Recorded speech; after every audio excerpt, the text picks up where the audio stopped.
And then hopefully as a coach, I can help you process it. I can help you work through it. Then I can help, shift you in a direction that hopefully allows you to deal with it. That might be a day off. That might be an easier swim. That might be like, hey, dude, go out with your family tonight, relax, get back to it, go for a hike, just enjoy yourself. Because if an athlete isn't enjoying life, they're not enjoying what their primary purpose is, which is life and to live and to do these things that are great, then what the hell does training even matter?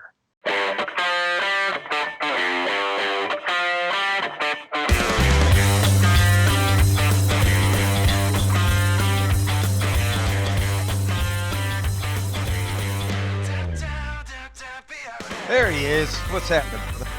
Welcome back. I am back. You are Back. back. We are back to our regularly scheduled programming. You're back in Nashville.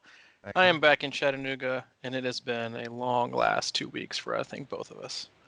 Very long, man. Very long, but hey, we My are back. hamstrings are paying the price. The hammies are paying the price. But hey, we appreciate you joining us. If it's your first time listening, welcome aboard. Crushing Iron Podcast 339. You got it, my man. That's correct. 339. We cover all things triathlon, life, how they intertwine, how they intersect, the mental, emotional, and physical aspects of the sport. And we just do our best as both coaches and athletes. I'm Robbie, that's Mike, and we do our best to have a open conversational style format with no sponsors and no ads, and cover things that are on our minds, cover things that we've gone through with our athletes, and then share a lot of our experiences, the good, the bad, the ugly, and then hopefully as we really hope that you just take at least something from the podcast you can apply to your, not just your training, to help with your performance and help you, perform better in triathlon and endurance sports in general. But we also hope you can take something that will help you in life. And that's why we oftentimes will divert and kind of get off the triathlon exit onto the life off ramp and cover it all. And we'll cover some of that today. But we know there are a lot of podcasts out there to listen to, and we appreciate you giving us your time. We do, man. There's been a lot going on. You I think? guess. Yeah, I mean, a lot. I was. It's made me appreciate, and again, like this, we traditionally come to you Mondays and Thursdays. There have been a couple weeks over the last 3 years where it hasn't been Mondays and Thursdays, but I was thinking about on the trip home from Orlando, just like through all of life's chaos and obstacles and the good things, like traveling to races and pulling all-nighters and or even doing running the marathon on Sunday and then recording a podcast like an hour later. And then obviously even more things like yourself with the loss of your father here the last few weeks that we have still managed to squeak out to a week. And that's something that I am very proud of, in being consistent and just finding a way to remember that and listen, you and I are probably the first to admit this, that not every single podcast is going to be a platinum hit single.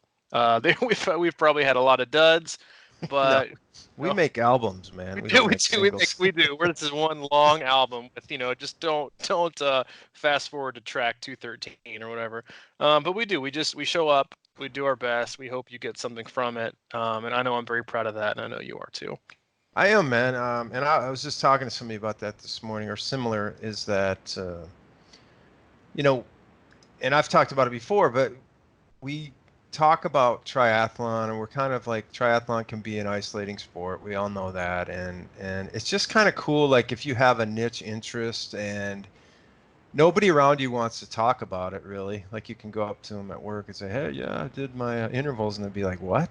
And but we can just kind of, I feel pretty proud of that too, just being able to show up and kind of be part of everyone else's conversation, and I know that the stuff we talk about resonates with people, and it's things they don't really maybe hear in everyday life, and it's just kind of a nice place to go and see what you end up with. That's kind of how it rolls sometimes, but it's just like you and I mean, this is the conversation, and I say it all the time, but we would have these conversations every day.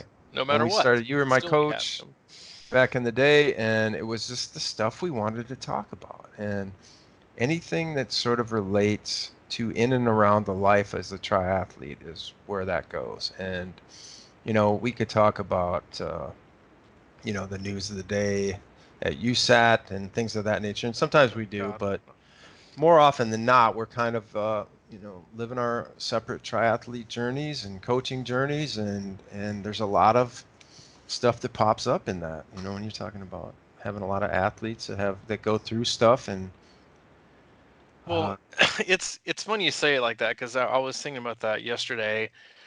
Um, and it's like about how our podcast is triathlon related, but and some people will like to give us a hard time or give us a negative review or whatever because we don't cover triathlon. But like we put so much focus on the tri part of the athlete, and that it has to be triathlon all the time. And if this podcast only talked triathlon, then I think it would be doing I honestly I think it would be doing you a disservice, because triathlon should be a very small percentage of your life. And the person it's themselves who is participating in the sport is a person.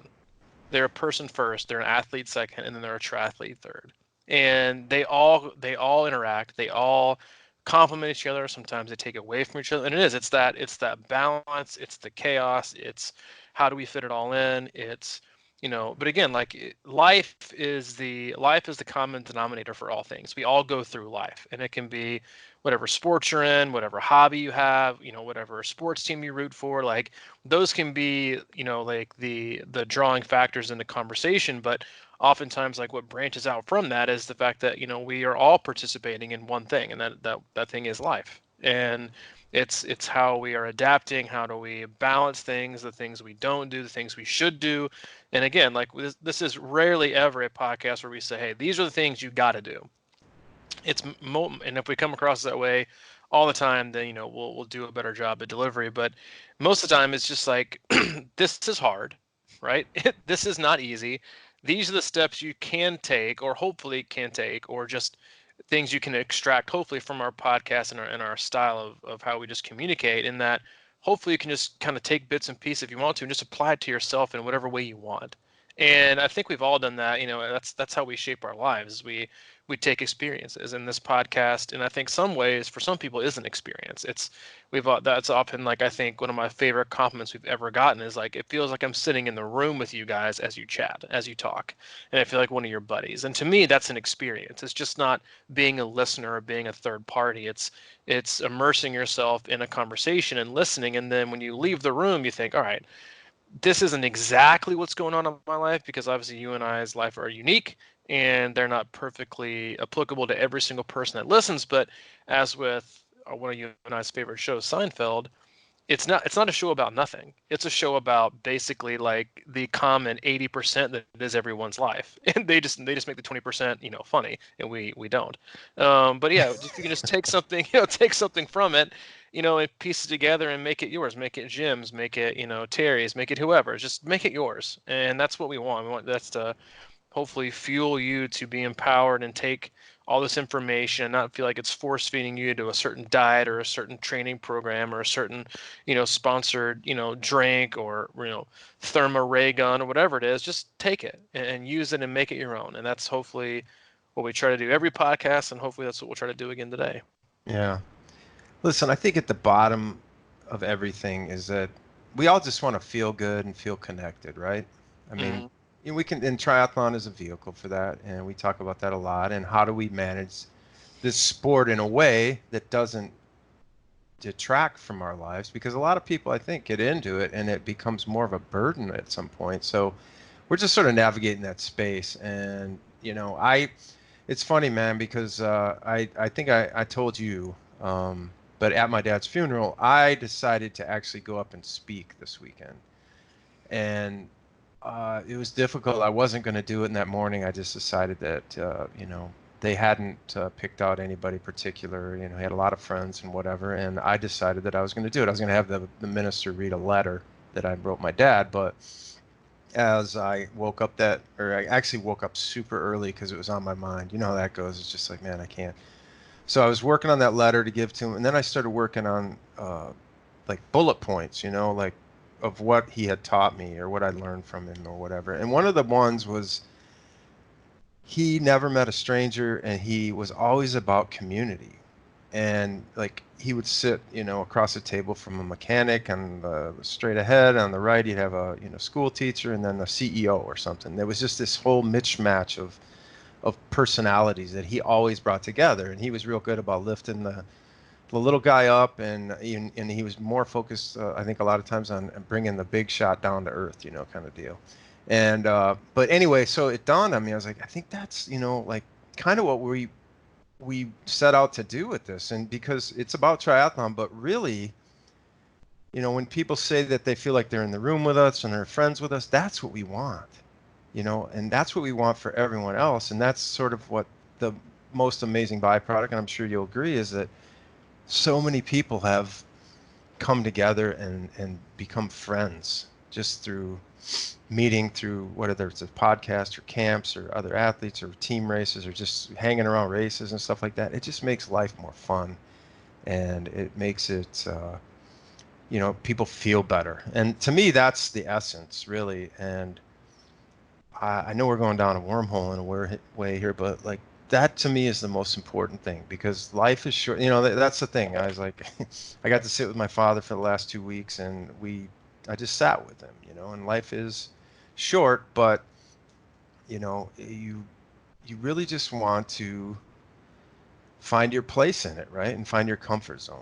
And I think that that's sort of where this all came from. And, sure. Anyway. No, I like the direction. I mean, we had 3 topics, but I like this one. But I think the thing that is often overlooked sometimes is how hard that is too, though, because you have to have an open mind, and you have to be, and to have an open mind, you have to be looking for it and not just like tunnel vision. And that was like one of the things that drove me. Listen, I'm not a huge Disney fan. I like it. I don't love it, but I like it. I really there's 2 things that I really really like about Disney. First is I just absolutely love the fact that people come to this place, they're generally just super happy, and they feel this like freedom to just do and be and wear whatever they want to, and they just don't care. And they're like free from judgment, and everyone's super happy. And it was it was interesting because I think it's also like a really great place to work. Because like we asked just 3 random people how long they'd worked there, and the one guy said we had 22 years, 19 years, and 7 years, which is just insane to me to work at one place. And the other part I love about it is the how they've just made such an incredible business out of what they do. And yesterday, actually, which seems like 6 years ago, we actually took like the behind this like the Key to the Kingdom tour, where we got to go like underneath in the tunnels. Oh, you Because were like if looking you forward to that one. Oh, dude, I just love it. I think it was funny because we talk about like how we make analogies and how life imitates triathlon, triathlon imitates life, and we toured like, and if you've ever been to Disney, where it's like this magical place where you don't see any of the moving parts. Like you see the glitz, the glamour, and the icing, and I think a lot of people don't even understand like what's actually underneath it. So when we finally went underneath, because what you're on usually is either the second or the third floor of whatever park you're in. We were on the second floor uh, of Magic Kingdom, and you go underneath, and it's the polar opposite. It Really. is like, oh my God, it's like concrete tunnels, chipped paint, ruggedness, offices everywhere. People aren't dressed in their costumes. They're not playing Disney music. It was kind of crazy. It was fascinating to see all the moving parts, but it reminded me so much about like, triathlon. We have to talk about baking a cake, and the cake is the training in it, but everyone always focuses on the icing. And I was like, dude, like none of the icing, which what I would consider like the parks like Magic Kingdom, is straight icing. But what nobody understands is like how so much goes into like the cake that is underneath these parks, where these people travel these tunnels, they come to work early, they have to travel a long way just to get in. Like there was like athletic trainers down there, there was gyms down there for them to like get warm. It was crazy. Those are my 2 favorite parts. The part that drove me absolutely bonkers this last week was the fact that you're in a place like that, and how many people, kids especially, and obviously plenty of adults, couldn't get their nose out of their phone. And I'm Mm. like, you were in like the most, like one of the more special places that you're probably going to be with so many things to see around you, and you're so worried about what's on your Facebook feed that you can't even take a moment to look around. And I think that going back to what you're saying was that, being in a community, being a part of something takes patience, and it takes being open, and it takes opening your eyes and looking around. And I think training is a lot the same way. But I do. It's the thing that we've always wanted the most is in community, and like you said in the beginning of this podcast, we'd be having these conversations anyway, with or without you.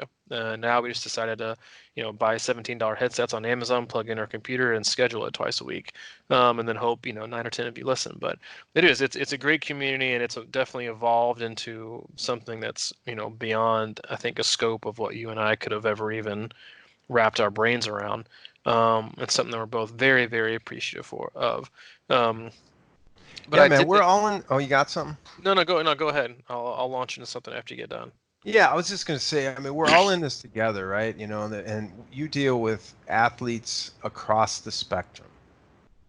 And I'm always curious to know, how you deal with that, because really that's kind of what I was saying about my dad, I guess, is that, different people and different athletic, talents and, experience levels and all that sort of thing. And these people, we they it's just amazing to me, like when we have these team events that we have podium winners just hanging out with people just starting, and it's really just like the veil is dropped. It's just more about, hey, we're trying to get better in our lives. And to me, there's something beautiful about that, because there's to get the fun out of things, and to find the enjoyment, it's not always that easy. And it's just like Disney, you want to be around people that are like-minded, that just want to kind of be in better place, want to stay in a good place and not get drowned in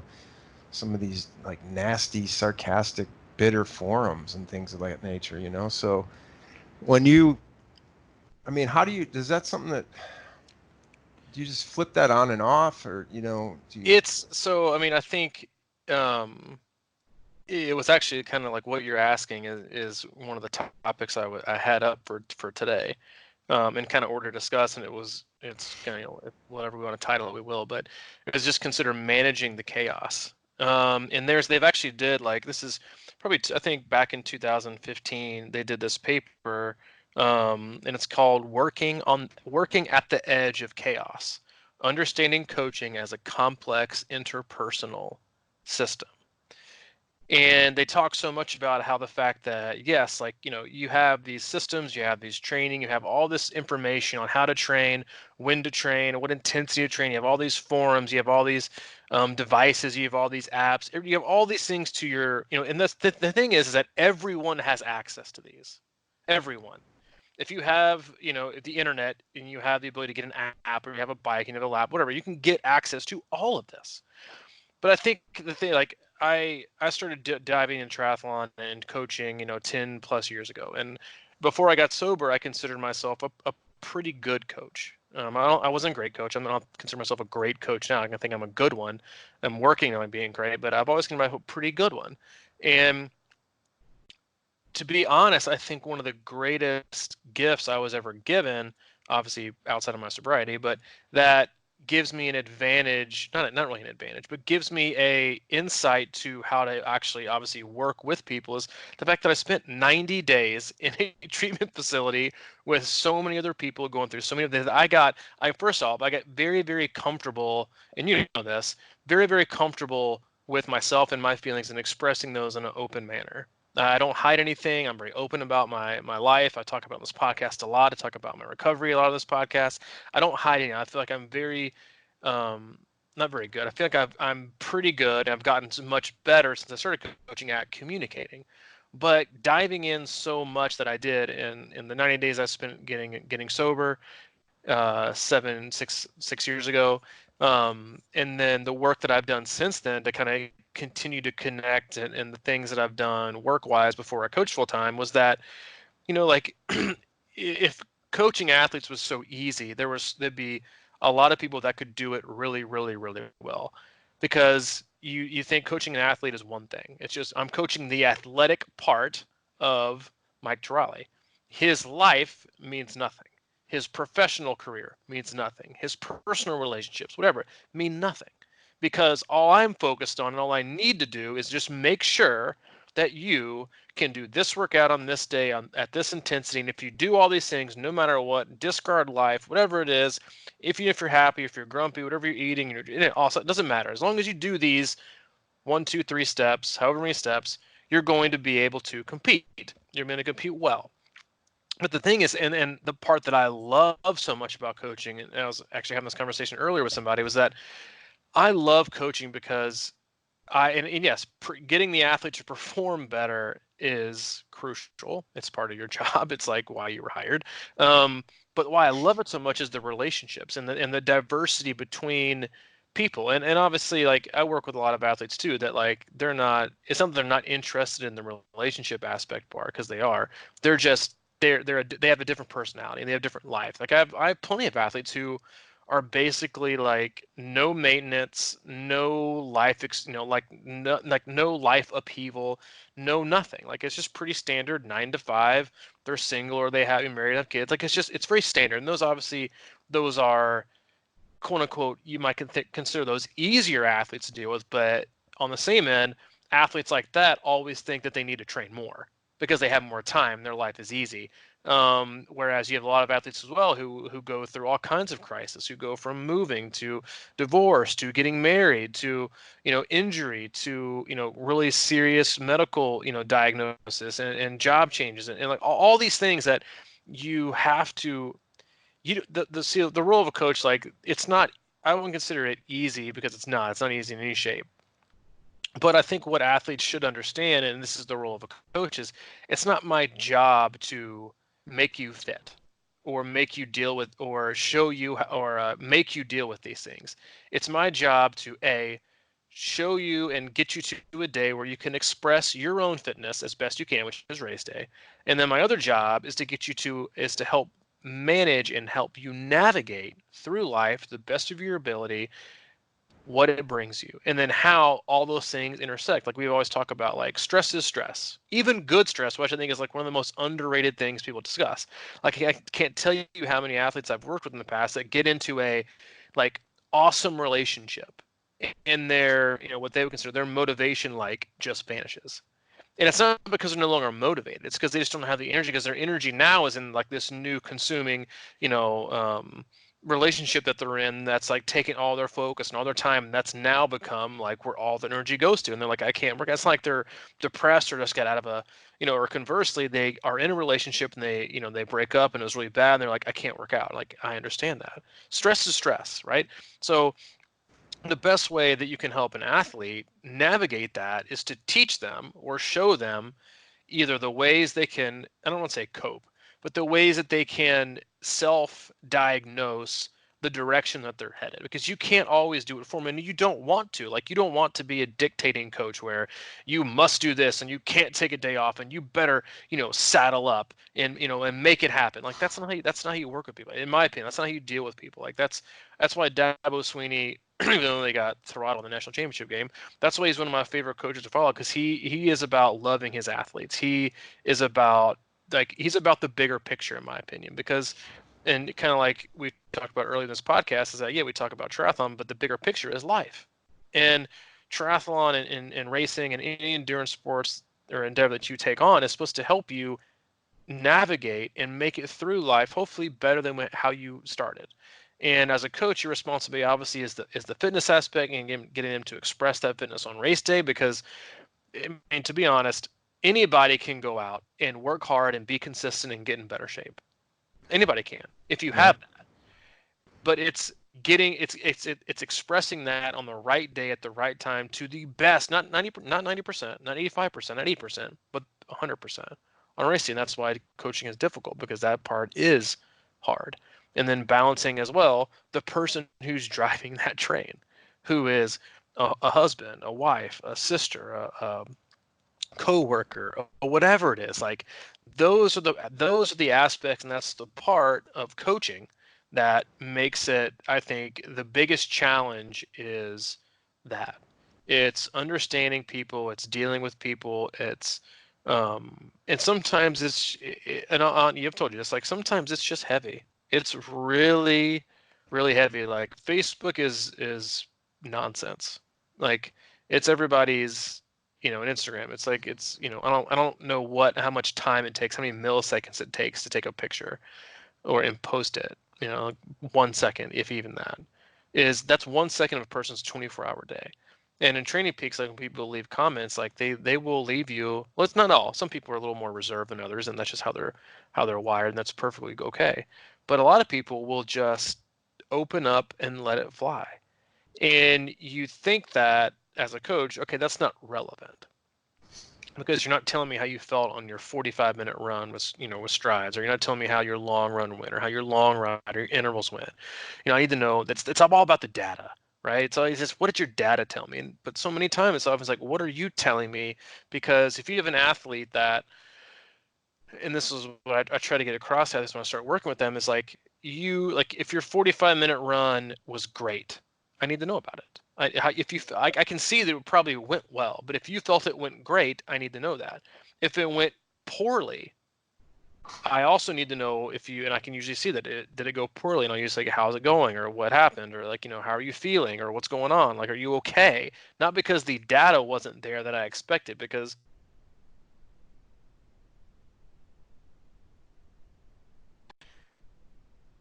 you need to figure out what was the stress that caused a reduction in a usual or assumed performance. You're not performing it's like, you wouldn't consider a 40-minute run some huge performance. But if I look at Mike Turali, like I can click before I even click open an athlete. If I'm scrolling through Training Peaks, I'm going athlete to athlete, and I click on, Suzanne Cates, and I click on her, and then I click on Mike Turali. Before I even click on your 45-minute run, I, in my mind, already have a number that I can generally expect that I think you'll be in the range of, given where you've been, given what the day should bring. And, for you, it might be like 950s.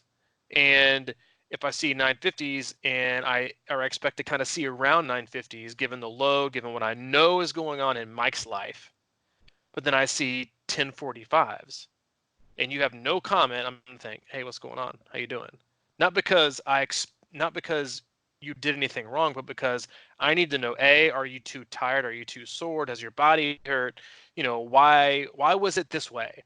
Or because that means the load is wrong. That means we need to adjust the load. I'm training you too much. You're training too hard. You need a recovery day. We got to fix, Thursday, Friday, Saturday to, allow for adequate recovery. Or was it, hey dude, I just got back from Wisconsin. I've been going through, a hard time. My dad passed away. I ate like shit in Wisconsin. I haven't slept. I'm not on my normal routine. I just not feeling it. Those are two totally different stressors, obviously, but as you can see, they gave you the same result. And that's what you have to be okay. And I think, like, to answer your question, like the longest winded way possible is to, how do you deal with it, is you don't deal with it, you just can't be afraid to ask questions. Because again, like, I think the way we're on, I was like, hey man, how you doing? I'm doing great, man. You're like, are you really? Because like, Yeah. if you ask someone how they're doing, then you're now opening up the conversation to, oh my god, you could tell me anything. And then how am I going to, you have to be comfortable having any kind of conversation with any person, period.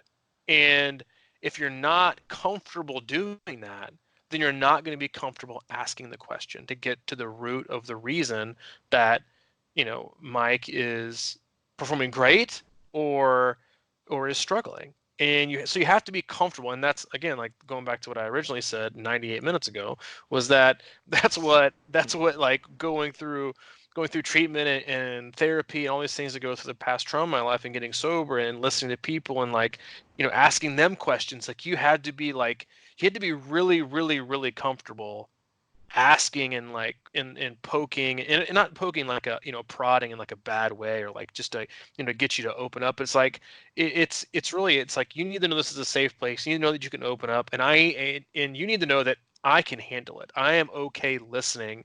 And then hopefully, as a coach, I can help you process it. I can help you work through it. Then I can help, shift you in a direction that hopefully allows you to deal with it. That might be a day off. That might be an easier swim. That might be like, hey dude, go out with your family tonight, relax, get back to it, go for a hike, just enjoy yourself. Because if an athlete isn't enjoying life, they're not enjoying what their primary purpose is, which is life and to live and to do these things that are great, then what the hell does training even matter?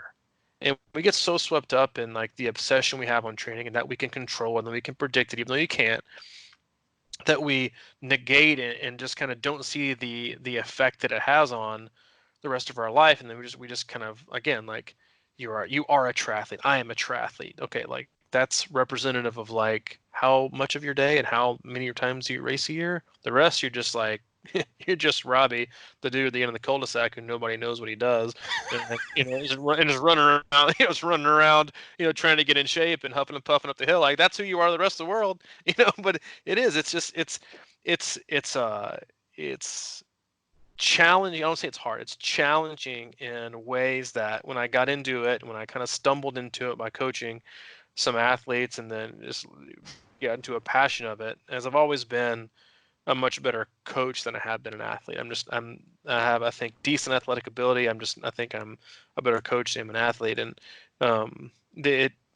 that part of it, again, is what I think people underestimate when they think, I think I want to get into coaching, is like what you see on, like, when you see coaches like, trotting around with their collared shirts and their, Ironman certified jackets and like at race, like that's like 0.005% of what like a coach's life is really about. Like, yes, that's the fun part of it. You get to see him and do these things. That's the event, it's the atmosphere, it's the environment. It's Rod, it's awesome coaching, man. This is it. If that's all you're in for, then you're in for a rude awakening, because the other, 99.9995% of coaching is people and talking to them and hearing the things you may not want to hear. And you just need to ask yourself, if you really want to invest in people and you really want to invest in athletes and you really want to work with people, is like, how much. You've always heard someone say, okay, how much do you really want to know?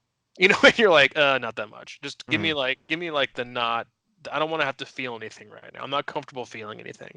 And so if you're not ready to do that, then I think you need to ask yourself, like, am I ready to hear and talk and have athletes tell you about their struggles and their life and the great things, like I've heard about, like job promotions and proposals and pregnancies and all these wonderful things, like sometimes before their even spouse would. Like you're the first line of defense to the things that connect the rest of their life, and you have to be prepared for that. Like, you have to keep your mouth shut first and foremost, but then you also, again, on the harder side, is you're the first. You're a lot of times you're the first one to hear about, an unfortunate medical diagnosis or a job loss, or that their kids are struggling. Like, that's these things that you can't control yourself as a coach. You can't control any of it. You can just hopefully do your best to push them and empower them in a direction to also know that they're supported, that they have a community, they have a team around them, like we do, that supports them and that loves them, that can do the things they need to do.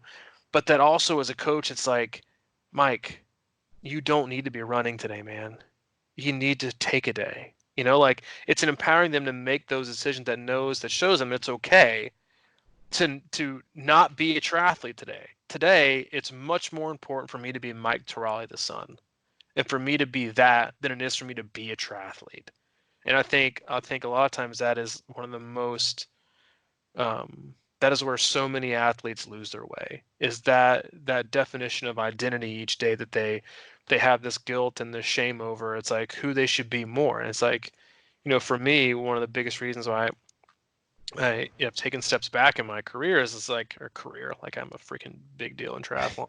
Well, I've taken a back seat in my hobby of, like, collecting stamps, is like, are you a triathlete first? Like, are you a dad? It's like, so things like that, I think, again, like, I think it's one of the more difficult things that type A athletes that do triathlon, that are first and foremost humans, struggle with. Yeah, man. I got a lot on that. Yeah, I mean, like, first of all, my longest-winded tangent ever in the history of our podcast. I think he answered the question. No, I'm just kidding. What's better than having someone you can really trust with anything in your life? And I'm not saying that you are that person with everybody, but nonetheless, it's like in the big picture, I heard a really great quote the other day. I don't know, it might make some people mad, but like, they were saying that before science came along, actually, when science came along, it made us forget about the big picture. And it just made me think because it's like, okay, so we're caught up in all these numbers and everything, but are we really thinking about the overall, big picture?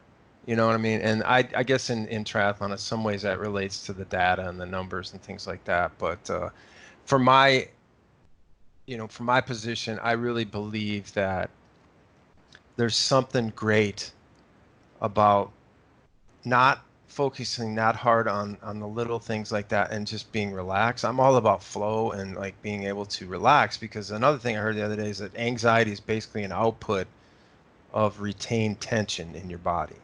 Mm-hmm.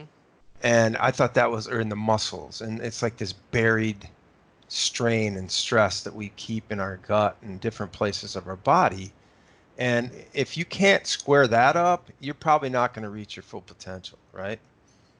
So I find that really interesting that you say this about coaching because to me, it's almost like if you've got a big problem on your head or there's something that's really bugging you and you can air that out, you can just sort of vomit like the stress out of you somehow. That automatically makes you feel better and that probably makes you perform better. So to me, it's like the symptoms of trying to go out and run intervals or tempo sessions or whatever with a lot going on that your body's tight and tense and you're tired and you're overworked and whatever the case may be, you're just, the hole just keeps getting bigger until you step back, deeper. So, and also, like, I find it fascinating that you were just kind of talking along there and basically nailed my last 2 days to the screws. Like I am like a 45-minute run, easy run, 950, whatever. And yesterday you said, if I see a 10:45, I got to ask what's up. And I'm like, that's exactly what happened yesterday. So I haven't, with all this stuff going on, um, I really haven't done anything in 3 weeks. A lot of traveling, and I just haven't felt like it and what have you. And yesterday I went out for a 30-minute run, for example, with probably a lot of pressure or strain on my mind and all these things. I'm like, I got to get back into it. I went out for a super easy 30-minute run, and I was just shelled last night. And which is Never fascinating. retaliate. And you're like, well, that'll make the comeback even greater. That's right. But it's true, it's true. I It. just can't get over, like, I just want to impress, I guess, is like, that's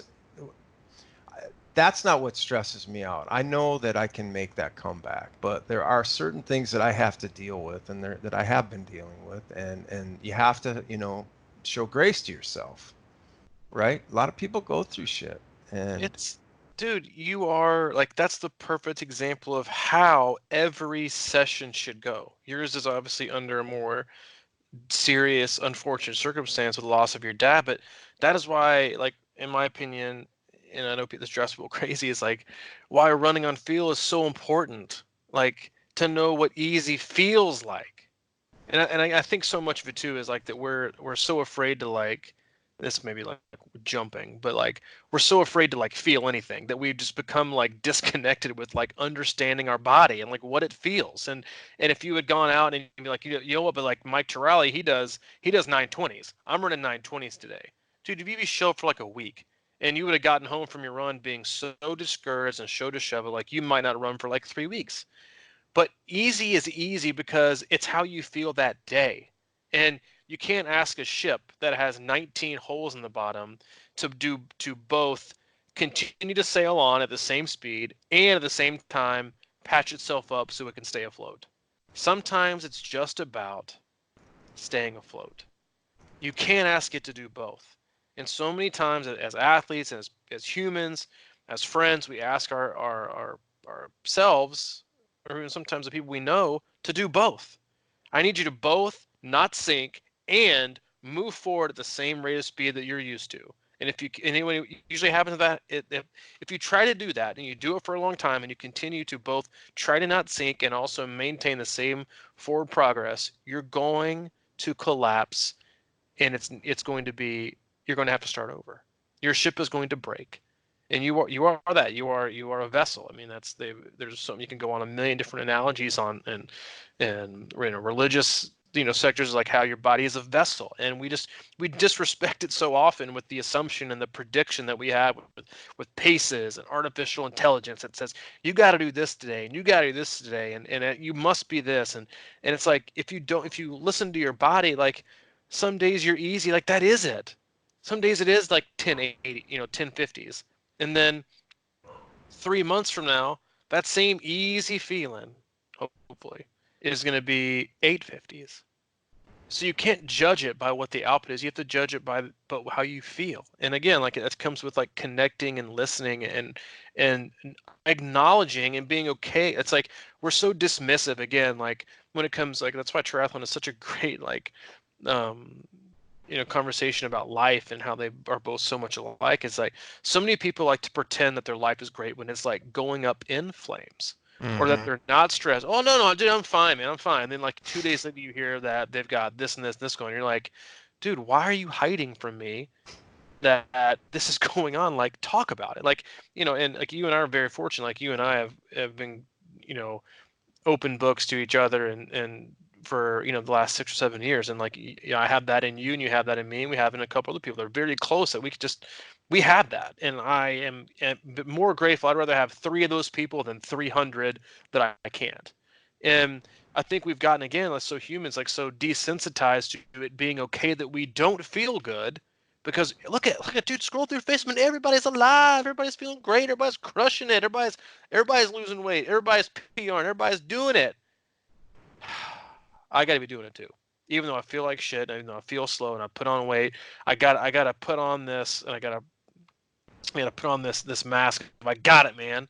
And so you neglect, like, you can't, again, like going back to shipping hours, you can't both like address it and not rest it, or take a different and take a different vantage point on your body and who you are and what you're going through. If you continue to neglect it and don't listen and just force feed it, like, you have to practice like the ultimate acceptance of your body, because you're asking it to do all these things, all this extra work, because life already is work.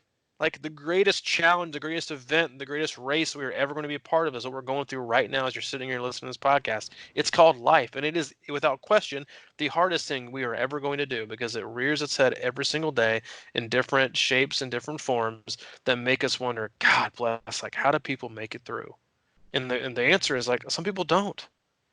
And if you don't listen to that, and you don't take heed, and you don't think, and you don't practice, like, what is sometimes like a hard pill to swallow, of acceptance of, like, my life just isn't this right now, and that's okay, because I would rather win life and win being a dad, or win being a father, or a husband, or a good friend, or how about this, win my life, right, and take care of me first.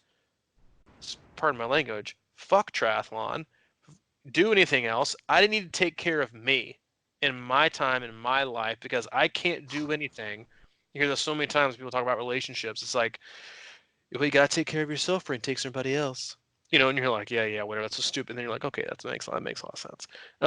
But you have to listen to yourself. You have to take that, and again, like, going back to what you're asking, like, that's why coaching so much is about people. And you have to be able to say, like, listen, like, you need to just do this, because hopefully, as a coach, I think truly and honestly believe this, most coaches are like this. They're like, dude, I care about you more as a person than I care about if you go do this half marathon. Like, I could care less at this point. I just want you to take care of you. Whatever you need, let's do it. Because, to be honest, like, a lot of people don't have that. Like, they don't have people. They don't have other individuals, or people they can go to and, you know, confidentially, like, tell them what's going on in life. And just because a lot of times, like, just getting it out and open, even if it's typing it in a training page, or typing in an email, or typing in text, it's like, you just need to say it. And sometimes you don't need like a big answer. Sometimes you don't need to like respond with like 19 paragraphs. You just be like, you know what? I got you. We can do this. Like, and that's it. Just to have that resolve and to have that support. But in order to have that, you have to communicate it. That you need that. And then again, like, it's it's triathlon related because it's training and it's stress and it's coaching and it's how you should perform. But what you said about anxiety, like that rings so true. Like, and we've discussed it, I think, many times on this podcast, is like the athletes that race the best are the ones that race free, Mm-hmm. right? They race free. They have no expectation of the time. They have the weight on their shoulders is gone because they're already anxious. Now they're anxious about performing. If they don't perform, then what's that going to say about them? They're going to be anxious about that. So you're so tense that, as you said, like expresses itself through so many things, like, through anxiety and um, that's just not going to allow you to have a good day. Like one of our coaches, Jessica Jacobs, she talked about this on our, I think, podcast 300, was like she didn't start Ironman Wisconsin as the defending champion because she had a panic attack, because she had so much anxiety basically that she just couldn't do it. And if it can happen at that level, it can happen at any level. Mm. And it's just Yeah. it's hey, as our favorite, it's hard. It is hard. Yeah, man.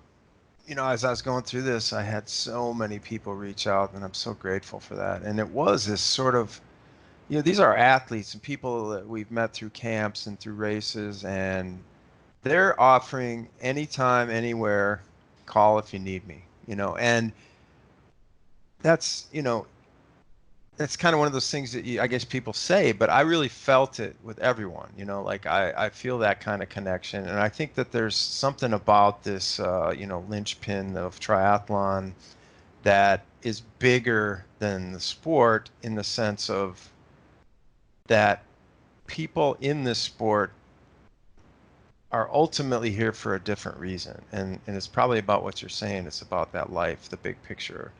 And it's about being a better person. It's about being connected with other people. And it's about feeling good. And I love what you said about like racing free, because there's just no question, you can be in a race and, I would just be able to, I would love to have this is what I'd love to have a piece of technology for. It's like every time you look at your watch and see something that you maybe don't expect, how that affects your brain, whether it's too slow or too fast, and then what your reaction to that is, whether it's, even training for that matter. How do you handle that?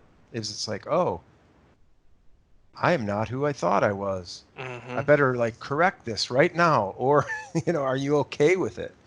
And are you okay to just let that go and be free and run free and trust that the right thing will happen over the long haul, instead of micromanaging your whole race based on numbers that may or may not be even accurate?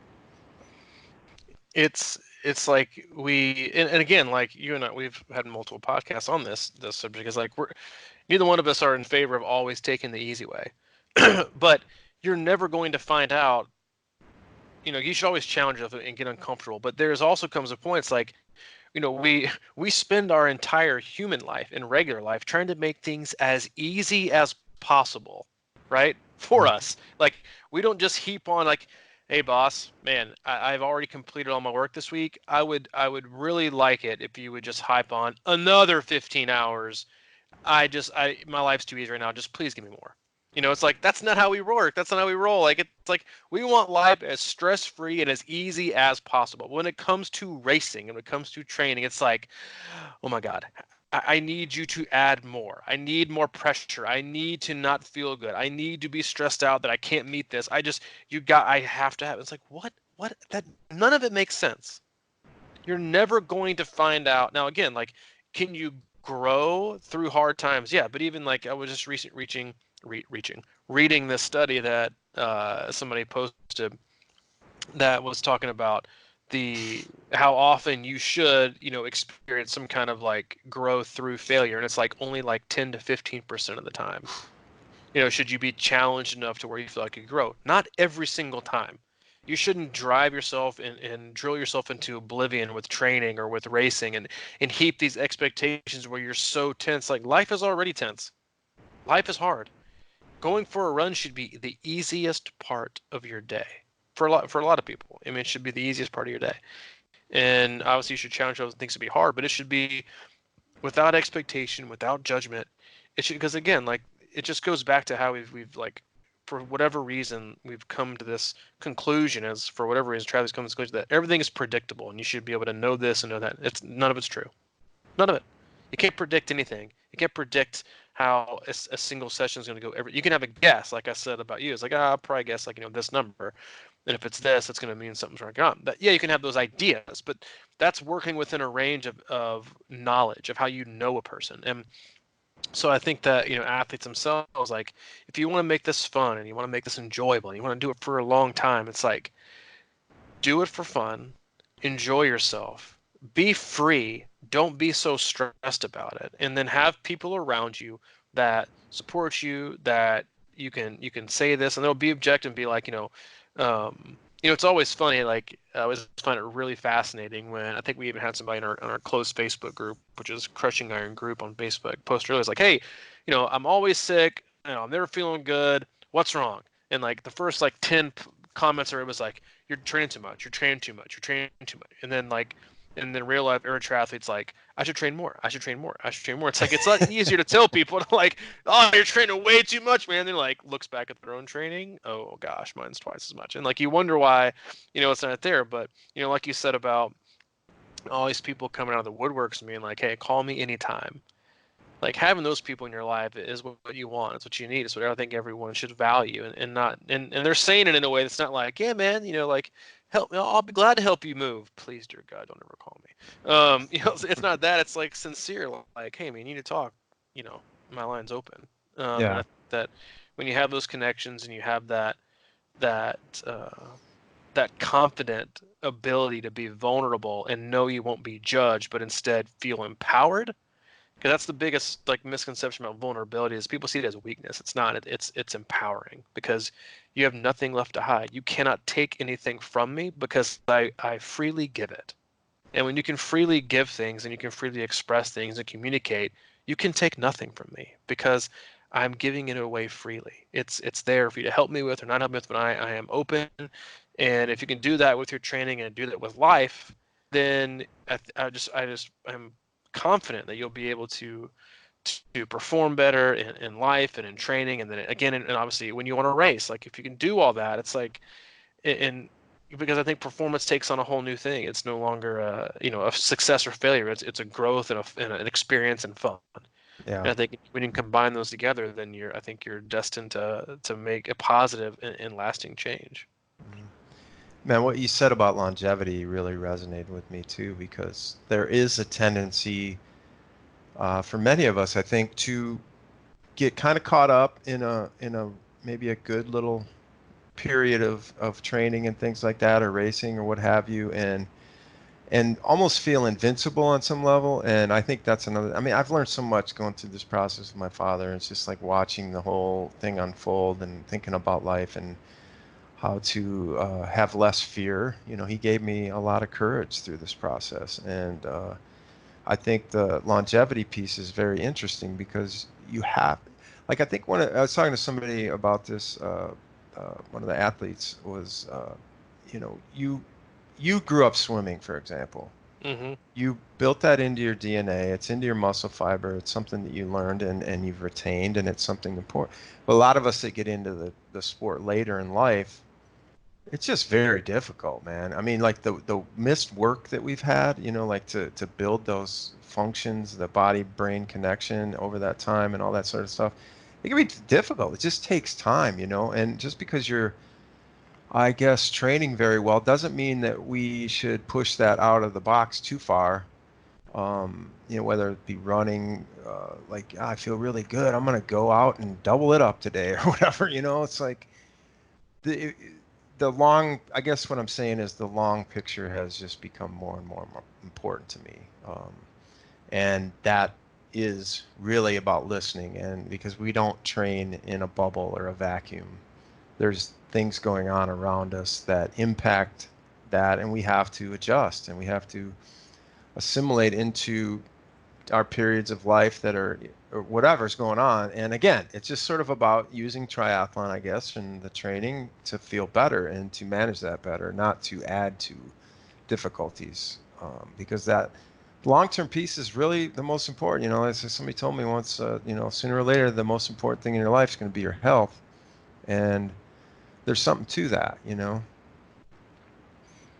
It's funny that we we always think of performing first and almost our health second, or way down the list. It's like third or fourth. It's all these things combined. It starts with you, and it starts with wellness and your health, and health is like such a gigantic, like, broad term for emotional, mental, and physical health. And like Mm-hmm. it's like you want to finally like wrap your brain around the fact that stress impacts physical performance. Is like you can be in the doctor's office, and they run your results, and like internally, like how you function and like who you are and your organs in there, and you're spitting at them, and they're like, are you under a lot of stress? And you're like, yeah, and they're like, oh, okay, this makes sense.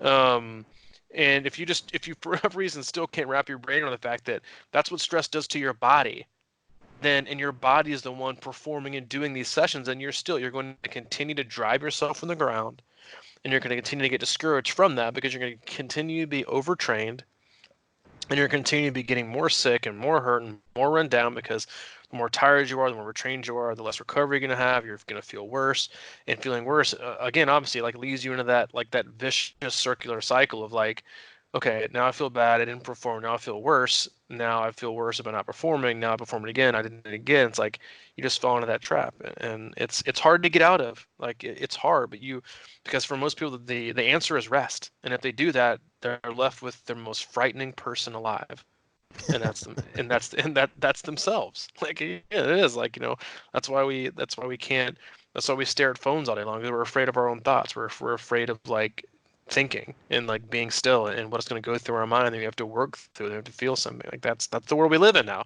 um but that's, again, like, it doesn't have to be that way. Yep. Whew. All right, man. Yeah, right, man. I'm setting a that's no need to double space 12 font that bad boy. You could single line it 8 font, and I spit out a lot of words today for some reason. Hey, I got that post vacation spark going on, if you want to call it that. it's always Speaking of welcome. Yeah, speaking of sparks and things that might light up your day, hop on over to the new website, C26Triathlon.com. It has everything you need to know about what we offer, what we do, our community, our amazing team of athletes, and the things that we do every year and what we offer. If you have any questions about anything or comments, you can always reach out to Mike directly, crushingiron@gmail.com. Or, as usual, you can always reach out to me directly, c26coach@gmail.com. And as I kind of skimmed over but did briefly mention the podcast, if you're on Facebook and want to be a part of our group, it's a group of awesome, really awesome people who are open and willing and helpful to answer all kind of questions with minimal sarcasm. I mean, to me, sarcasm is encouraged, just not too much of it. But they're super helpful, a wide range of people in there, from beginners to Ironman champions. You got them. They're in there. Just search Crushing Iron Group, answer a quick question. We will let you in. And as usual, we appreciate you taking the time to listen to us today. Yes, thank you very much. And thank you, Coach, for sharing. Always. All right, man. We'll talk to you soon. Sharing is caring. See ya.